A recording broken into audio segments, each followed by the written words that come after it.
We present reflective spring cleaning using personal informatics to support infrequent notification personalization. To start this research, we asked ourselves a couple of tough personal questions about how we use mobile notifications. For example, how many notifications do we even get in an average week? How long do we spend reading them? How many of them are actually useful? And which could we even do without? If you're anything like us, you might realize after some reflection that the answers to these questions are probably worse than you might initially expect. This is really important because work has shown that distraction from mobile notifications has been increasing and cause users stress. Mobile devices do have a variety of tools and settings to remove unnecessary notifications. For example, you can change which apps are allowed to send you notifications, change sound and ringtone settings, or change which events will actually generate those notifications. However, research has shown that users tend to avoid personalizing due to a variety of barriers like time, effort, or expertise, unless there's some specific event that triggers you to do so. For example, being repeatedly woken up at 3 in the morning for social media notifications. This lack of motivation to personalize led to the core goal of this research, which was to encourage and support proactive notification management. Our initial idea for how we might accomplish this goal took inspiration from personal informatics tools like Rescue Time. For those unfamiliar, these tools track usage of mobile devices and, for example, send users a weekly report of what they spend their time on. We wondered whether tracking and reflecting on notification data specifically might act as a trigger to encourage users to personalize. While this work is the first to make this connection of personal informatics tools acting as a trigger to personalize, prior research suggests several reasons for optimism. For example, we've seen in prior work how potentially problematic patterns of technology use can become unconscious and normalized. Meanwhile, work has shown how deep reflection on personal informatics can challenge user assumptions like the usefulness and necessity of mobile technology. However, we also know that reflection takes focus, time, and attention that we worried might add yet another barrier to notification management. This framing of the problem leads to a variety of tough design challenges that we addressed through lo-fi prototyping and a pre-study survey. We asked, for example, how can we keep data analysis simple but useful? How frequent should reflection be, such as every week or month? Lastly, what personalization options should be available to the user in this system? We called the ultimate design that we ended up with reflective spring cleaning, and this concept involves users taking around 5 minutes every 6 months to view the following. To start, there is a simple bar chart breaking down what notifications the user received by the type of app. For example, social media, text messaging, or calendar reminders. A second bar chart broke down who those notifications were from. For example, priority personal contacts, contacts from work, or other contacts. A last bar chart broke down when those notifications were received, such as during primary working hours or during their off-work hours. To actually personalize notifications, users viewed several tailored suggestions for notification management that they could apply to their devices. For example, silencing personal notifications during primary working hours. The full system aligns the suggestion and visualization elements side by side. To encourage users to accept the suggestions, we added linked highlighting to show how many notifications would have been impacted by the suggestion. For example, if this fairly representative user had silenced personal notifications during primary working hours,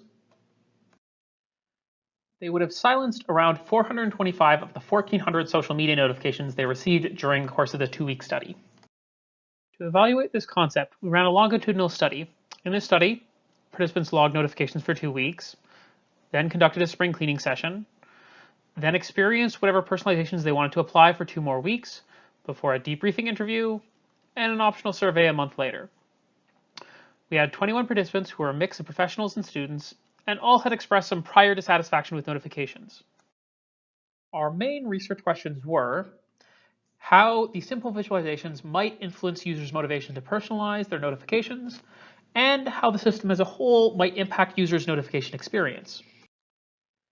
And now for our findings. We begin with a quick overview of how participants use the tool. In total, 9 participants accepted one of our suggestions, whereas 12 participants found some other personalization they wanted to apply. These were often directly inspired by insights they gained during their reflection, for example, to remove an application they saw sending them too many notifications. Out of these 21 participants, 13 of them reported improved notification experience, such as feeling less distracted by their notifications, feeling their notifications were more relevant, or feeling less stressed in general. We report several rich qualitative themes, such as how, for example, the system prompted users to critically reflect about their notifications, supported various individual motivations to reflect, and how the degree to which their needs were met by their personalizations impacted their continued engagement with the system. To delve deeper into what we feel is the most important theme, the system prompted users to critically reflect with their notification usage. This was often prompted by participants identifying that they received a surprisingly high volume of unnecessary notifications. For example, P7 said, "The first thing I noticed is that I didn't think I received this many text notifications. I'll mute most of them." Further, participants identified habits of notification use through reflection that contextualized whether these unnecessary notifications needed to be removed. For example, P10 described how, "Who's that sending me that many texts? Oh, that's the person we give blood to. It's a work thing. Okay, so this isn't horrible. I'm pleasantly surprised because I thought it could be much worse." Lastly, participants reported increased awareness of their ability and need to remove unnecessary distraction. For example, P23 said, "I guess I'm aware of the things I was seeing that I wasn't aware I was seeing, how actually I had control of that so I didn't have to look at it if I thought it would not be very useful." Our findings led us to describe a variety of discussion points with strong implications for other HCI practitioners. In the interest of time, however, we want to highlight just the most important key takeaways. First, the reflective spring cleaning concept appeared to offer a novel and an effective way to support and encourage proactive notification management. Second, the extremely infrequent nature of our concept appeared to align the intensity of self-tracking to the motivations of general-purpose users of notifications. This is particularly important because prior personal informatics systems have often had trouble supporting users who lack an intrinsic motivation to self-track. For example, if they need to manage a medical condition or if they're strongly interested in the quantified self movement. Lastly, we identified how this concept of linking software personalization to personal informatics opens up a wide variety of interesting design opportunities. In particular, adding personalization to these systems appeared to give users a useful takeaway for reflection that helped them feel like that reflection process was more meaningful and useful. Lastly, reflecting on personal informatics appeared to encourage users to personalize, such as by quantifying the amount of benefit they would get by spending the effort to personalize.